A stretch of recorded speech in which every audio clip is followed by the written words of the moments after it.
For our panel discussion, we have two distinguished guests that are with us today. And these guests have come to us willing to speak to us about being resilient in times of uncertainty.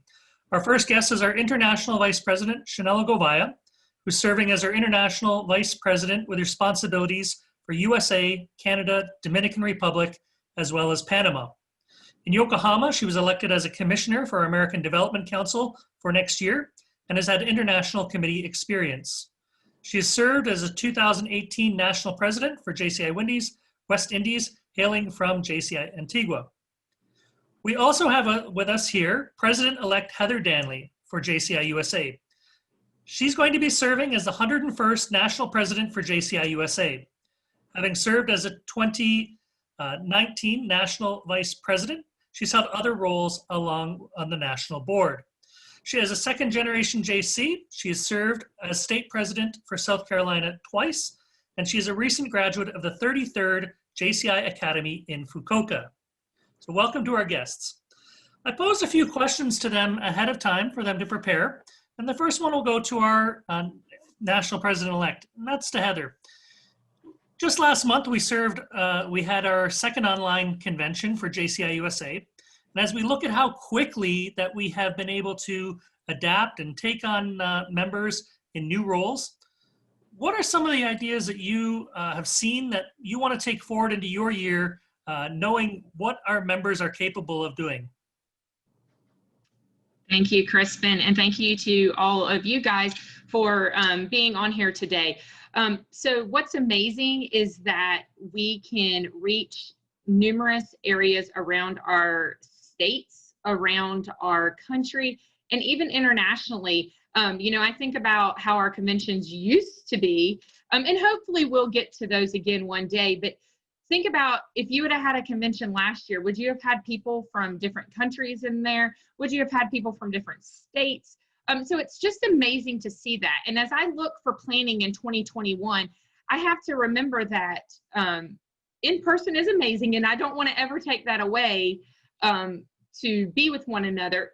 But maybe we're going to have to look at different options of streaming it live, or also inviting people in to be in a virtual world. So we're going to have to find a really good IT person, and that is not me. I know my weaknesses and my strengths, and technology is not one of them. But as me and my team look forward to 2021, we are definitely going to have to do some hybrid and some virtual learnings, and just focus a little bit more on our on the virtual world that's ahead of us. Thank you, Heather. And the next question goes to International Vice President Shanella. Shanella, back in April, our Skills Development Committee at the international level was able to work with the international board and get us able to make some modifications so we can bring training online for our approved courses. Now, I've heard that some states and local organizations have seen double or even triple the number of people participating in that online training. So I want to ask, and I've even taken one of your courses as well, so thank you for training that.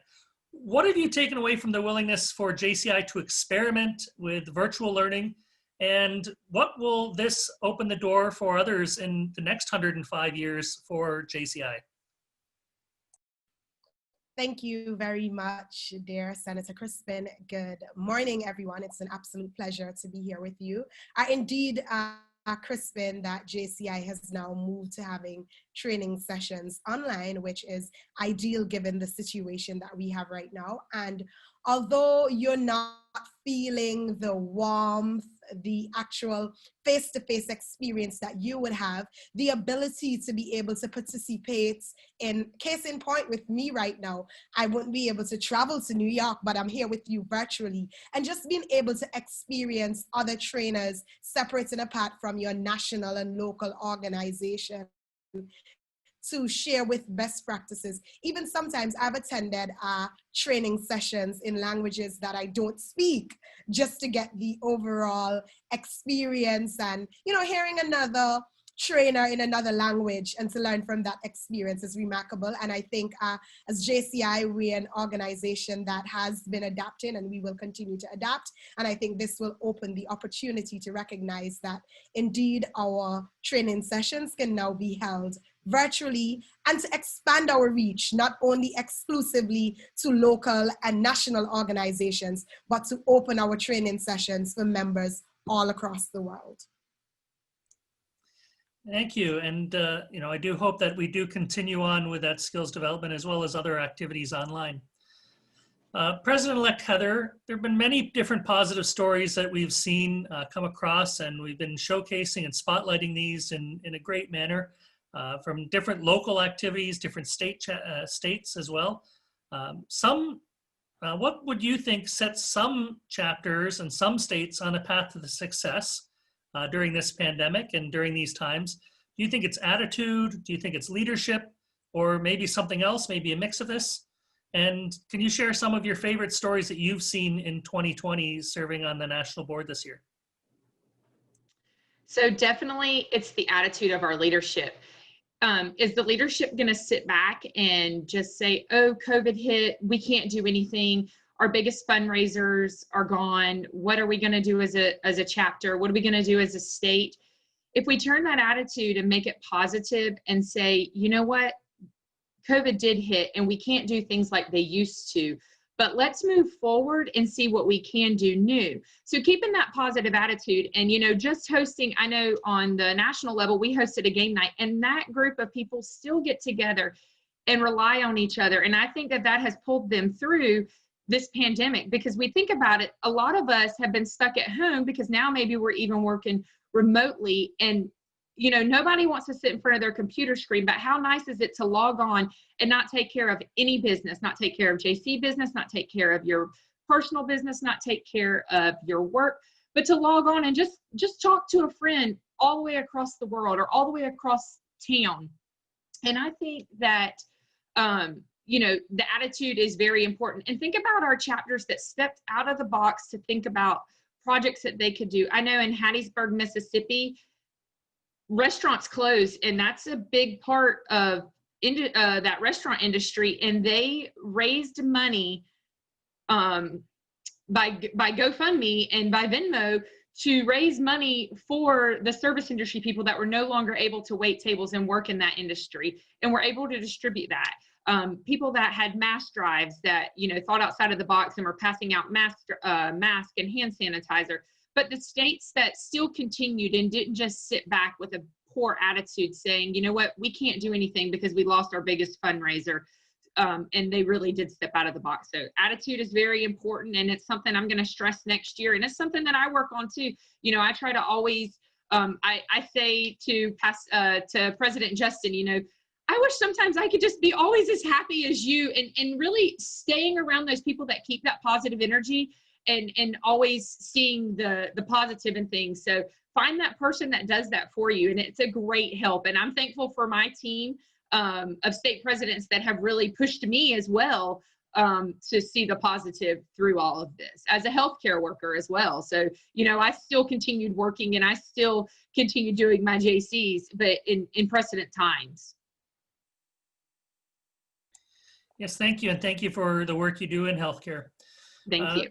International Vice President Shanella, you have your 4 different countries assigned to you, and you also bring in the additional perspective from JCI West Indies, which is a collection of different national groups within there.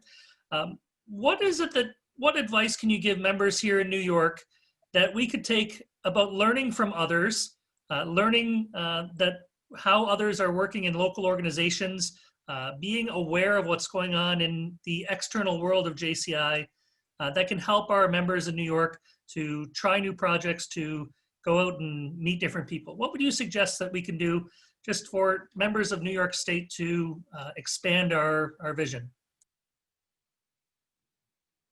Thank you very much, Senator Crispin. I think JCI USA and JCI Canada in itself has a fantastic idea of what true collaboration is. We have seen the episodes with President Justin and President Stefan. We have seen your perfect example, President Crispin, of being immediate past president of JCI Canada and serving as vice president now for JCI Buffalo. So this is the clear example of what collaboration can do.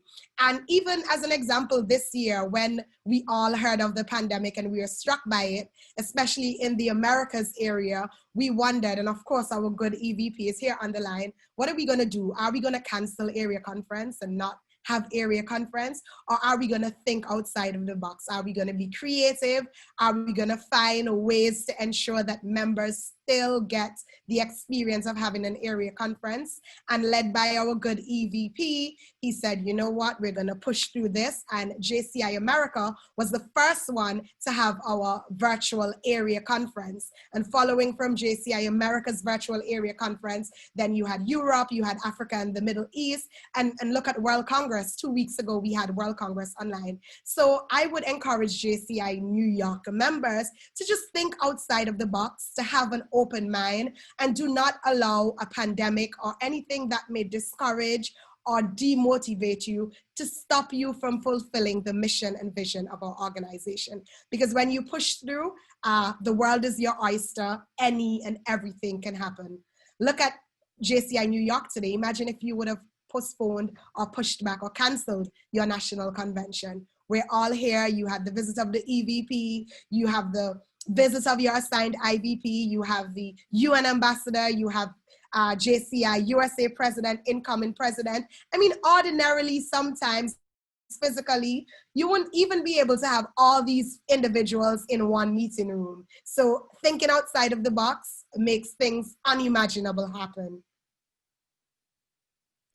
Yes, thank you. And we do appreciate the time that you have taken to be with us here, and the time you spent visiting with us in New York, as well as other places after the January board meeting. President-elect Heather, as local elections have taken place and you've already been elected for next year, you're starting your transition. I know that you're meeting with outgoing President Justin and meeting with your incoming board of directors and soon to be meeting with your state presidents. What sort of advice can you give leaders at a local level to help them in the transition, knowing that we know that things won't be as they were in January 1st, 2020, knowing what we've learned from this year? What would you give as your advice to our local leaders that are incoming and some may be elected on the state board today? So we're not sure where 2021 is going to take us. No one knows. We don't have a crystal ball. We don't know how long, is this the new norm? And so I strongly suggest that we just embrace it and we think outside of the box and we really focus and rely on each other. And you just said that myself and President Justin are working together. You know what? Rely on your IPP, your chairman of the board. And I tell President Justin this all the time, don't think that your year is over, that it's just a breeze, you can walk away, because you're going to be on speed dial. And, we are here in St. Louis actually together right now working on stuff for 2021 to make sure that we have a smooth transition, because the smoother our transition is right now, the better it is when we start in January 1 to move forward and making sure that our team is ready and that our state presidents are ready so that they can make sure that their team is ready and that their local chapters are ready. And really just trying to create excitement. Is it harder to create excitement virtually than it is in person? Not if you have a positive attitude. You have a positive attitude and make sure that you are just touching base. I plan to have a call tree and making sure that my team is just calling these people and picking up the phone. Hey, what's going on in your state? And if a state president says, oh, I'm not sure, then I'm going to challenge my team members to say, you know what, you're not sure. Well, do you want me to reach out to some of your members? I'll be glad to. I think it's just really staying connected with our members and with our local leaders. Yeah, sometimes we forget that the telephone in our hand also places phone calls. So I know, and I'm guilty of that too. So I definitely, have something to work on, and we'll make sure that my team is picking up the phone as well. Thank you. International Vice President Shanella, the topic of this convention is resilience and how we react. And given that you were a candidate for the present position you were in Goa, and then it took a second time to be a candidate again in Tallinn to be elected as International Vice President, I believe that you showed resilience and determination. You just accepted a position with the American Development Council and will continue to give back to JCI. So what advice can you give members to stick with JCI in the times are rough and continue to give back after this year, in a year that you may have served in a role? Thank you very much again, Senator Crispin. So there's always a phrase that resonates with me, that most of the important things in the world that have been accomplished by people is from individuals who have never really gave up and who have kept trying. I mean, while the experience of not being elected as IVP the first time, to be honest, was a bit disappointing as human beings, for me, I ultimately did not give up. I believe that I have a genuine love and passion for the organization, and it's about the organization and not necessarily about me. So I did not allow that to deter me in any way. I kept going, I reassessed, reevaluated, and I submitted myself as a candidate the following year, and here I am now successful. And really and truly, winners never quit. You know, sometimes in life, things don't necessarily always go the way that we would desire, but with determination and persistency, and no matter how hard or difficult it may seem, you just got to keep pushing, keep moving, because there are individuals who are looking at you to serve as an inspiration. How did you make this through this year? There are members looking at President Justin and many other national presidents across the world today. How did you make it during a pandemic? And it is the success story of this year that would reignite and re-energize and push candidates for next year to go forward. I'm sure as incoming presidents, Heather would have alluded to that, her and President Justin are now communicating on ways that they could transition to ensure that JCI USA is successful in 2021. So a message to leave with members of JCI New York and members all across the world who's listening today, to don't ever give up. It's just like a lemon. A lemon is extremely sour. You ordinarily would not eat that by itself, but you would add some sugar or some honey, some water, some essence, and you will make a lemonade and you will drink that. So find the positives within every opportunity to make it enjoyable. And that's my message that I will leave with them today. Thank you. I think that's a great way to end, is on that positive note, and maybe this will be an opportunity before we hear our next speaker for our members to go and get a lemonade and start the day. I do want to thank incoming President Heather, as well as you, Shanella, for coming to be with us here in New York. We do have to take just a 2-minute pause as we prepare for our next speaker. So I give it back to Varshini to move us on to the next section. Thank you so much for being with us today. Thank you.